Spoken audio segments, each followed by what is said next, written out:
हाय, hello, नमस्कार. मी दीपालीज रेसिपीमध्ये तुमचं खूप खूप स्वागत आहे. होळीच्या तुम्हाला खूप साऱ्या शुभेच्छा.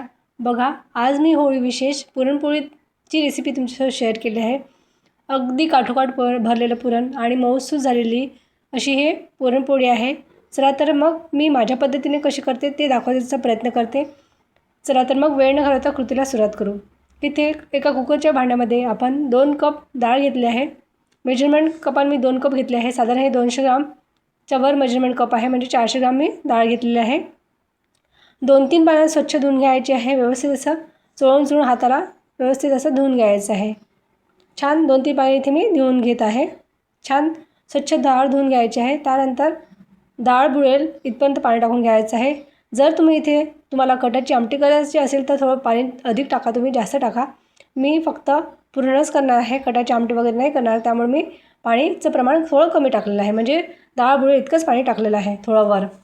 तुम्हाला जर कटाची आमटी करायची असेल तर इथे तुम्ही पाण्याचं प्रमाण वाढवू शकता. त्यानंतर पाव चमच हळद टाकली आहे आणि 1 चमच तेल टाकून घ्यायचं आहे. त्यामुळे पुरण सॉफ्ट होतं, त्यामुळे 1 चमच तेल आवर्जून टाका. छान कुकरला 5 ते 6 शिट्ट्या घेऊन घ्यायच्या. 5 ते 6 शिट्ट्या घेऊन घ्यायच्या आहे. मंद आचेवर आपल्याला हे कुकर ठेवायचं आहे. मंद आचेवर आपल्याला हे पुरण शिजून घ्यायचं आहे.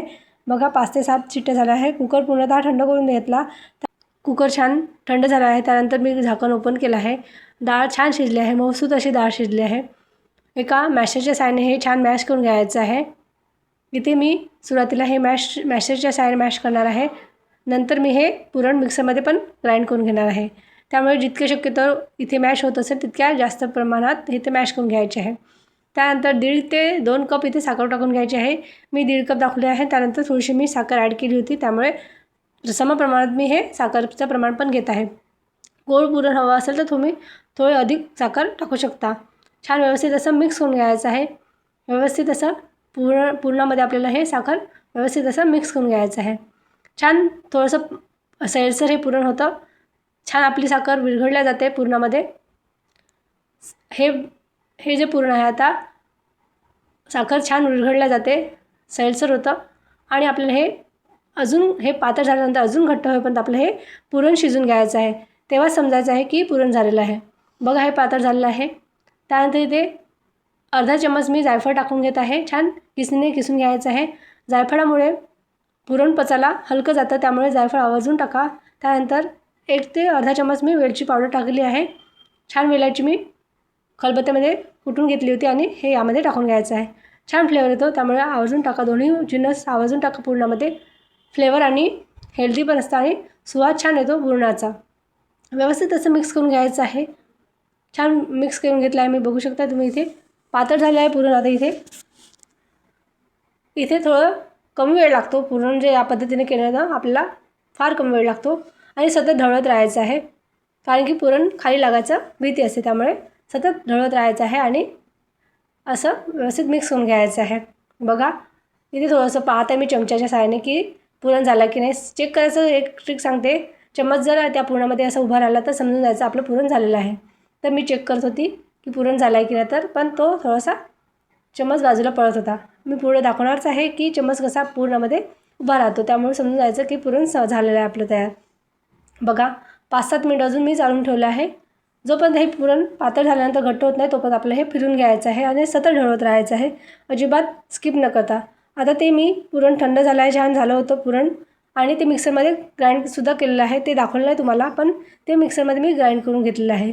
त्यानंतर एका ताटामध्ये मी 2 कप गव्हाचं पीठ चाळून घेतलं आहे छान. त्यानंतर पाव चमच हळद टाकली आहे आणि चवीनुसार मीठ टाकून घ्यायचं आहे. व्यवस्थित असं पातळसर आपल्याला पीठ मळून घ्यायचं आहे. इथे आपल्याला पातळसर पीठ हवं आहे. पुरण करताना जेवढं पुरण नरम असतं तर पीठही तितकंच नरम असलं पाहिजे, याची काळजी घ्यायची. अजिबात घट्ट वगैरे पीठ नाही मळायचं. छान थोडंसं पाणी टाकून व्यवस्थित असं पीठ मळून घ्यायचं आहे. इथे मी तुम्हाला दाखवत आहे कसं पीठ भिजवायचं, कसं पीठ मळायचं कसं.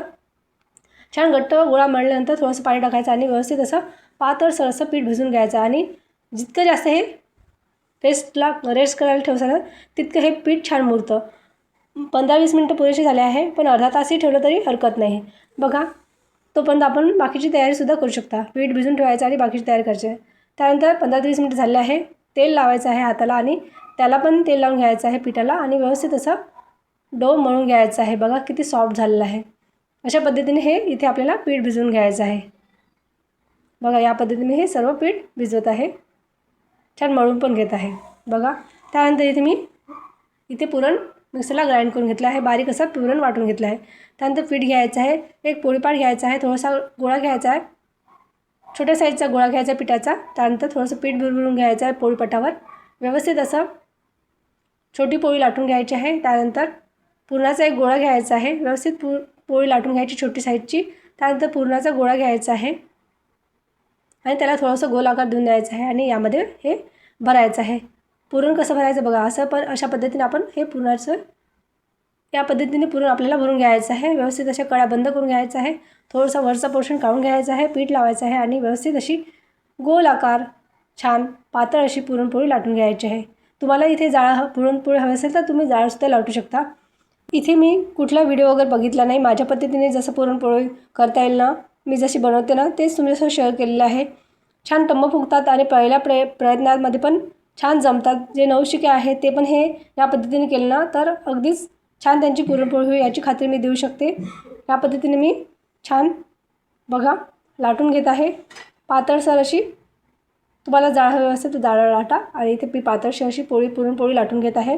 कुठेच फाटली वगैरे नाही. अजिबात चिटकत नाही. व्यवस्थित असं पीठ मळून घ्यायचं आणि व्यवस्थित असं पुरण पण छान सॉफ्ट असलं पाहिजे याची काळजी घ्यायची. पुरण जर ढसर असेल तर पुरणाची पोळी व्यवस्थित जमणार नाही. त्यासाठी पुरण व्यवस्थित शिजलं पाहिजे याची खात्री करून घ्यायची. छान तवा गरम झाला आहे. पोळी टाकून घ्यायची आहे. त्यानंतर एक साईड छान होऊ द्यायचं आहे. हलकं गरम झाल्यानंतर ते पोळी टाकून घ्यायची आहे. तवा हलका गरम असला पाहिजे. जास्त गरम असता कामा नये. त्यानंतर एक साईड झाल्यानंतर दुसऱ्या साईडला टर्न करून घ्यायचे आहे आणि वरून तूप लावून छान भाजून घ्यायचं आहे. टम्म अशी फुगते. बघा प्रत्येक पुरणपोळी हे टम्म फुगले आहे म्हणून मी 2-3 शॉट या पुरणपोळीचे दाखवले आहे की सर्वच पुरणपोळ्या छान टम्म फुगल्या आहे आणि मऊ लुसलुशी जाळीदार झाले आहे. काटोकाट पुरण भरलेलं आहे. व्यवस्थित असं टम्म फुगलेलं आहे पण आहे. अगदी आपल्या पुरणपोळ्या तयार झाल्या आहे. बघू शकता तुम्ही. हे दुसरी पुरणपोळी आहे. मी 2-4 लाटून घेतले आहे. त्यानंतर तुमच्यासोबत हे शेकतानाचा व्हिडिओ घेतला आहे. लाटतानाचा नाही घेतला आहे. कारण की भाजणं पुरणपोळी शेकणं पण खूप महत्त्वाचं आहे. इथे थोडं पीठ जास्त झालं होतं म्हणून मी नॅपकिनने ते बाजूला केलं आहे. एक साईड छान होऊ द्यायची पुरणाची. एक साईड पुरणपोळीची छान साईड होऊ द्यायची. छान हलकं गरम असलं पाहिजे तावा आणि थोडंसं मंद कमी गॅसवर आपल्याला हे होऊ द्यायचं आहे. नाहीतर काय होतं पुरणपोळी हे जळू शकते. त्यामुळे थोडंसं मीडियम गॅस ठेवायचा आहे. बघा दोन्ही साईडने छान हलकं गरम असताना हे शेकून घ्यायचं आहे आणि तूप लावून व्यवस्थित असं आपले पुरणपोळी भाजून घ्यायची आहे. बघा तिन्ही पुरणपोळ्या छान टम्म फुगलेल्या आहे. म्हणून मी इथे आवर्जून 2-3 क्लिप तुमच्यासोबत शेअर केलेल्या आहे. 2-3 वेळा पुरणपोळी भाजताना हे दाखवलेलं आहे. नक्की ही पुरणपोळी या पद्धतीने करून बघा. तुम्हाला जमत नसेल तर या पद्धतीने जर केलं ना अगदी नवशिक्या पण ज्यांना कधी पुरणपोळी केली नसेल ना जर या पद्धतीने कराल तर नक्की 100% जमणार याची खात्री मी घेते. याची गॅरंटी मी घेते. चला तर मग या पद्धतीने सर्व पुरणपोळ्या मी करून घेत आहे. रेसिपी तुम्हाला थोडी जर आवडली तर एक लाईक जरूर करा आणि चॅनलवर नवीन असाल तर चॅनल सबस्क्राईब देखील करायला विसरू नका. छान मऊ लुसलुशीत आणि टम्म फुगलेली आपली पुरणपोळी तयार झाली आहे.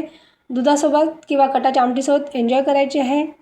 तुम्हाला ही रेसिपी कशी वाटली कमेंटद्वारे नक्की कळवा आणि अजूनपर्यंत चॅनलला सबस्क्राईब नसेल केलं तर चॅनलला सबस्क्राईब करा. बघा ही शेवटची पुरणपोळी खूप छान टम्म फुगलेली आहे. आपण जर व्यवस्थित लाटलं ना काठं वगैरे व्यवस्थित लाटलं ना हे पुरणपोळ्या छान टम्म फुगतात.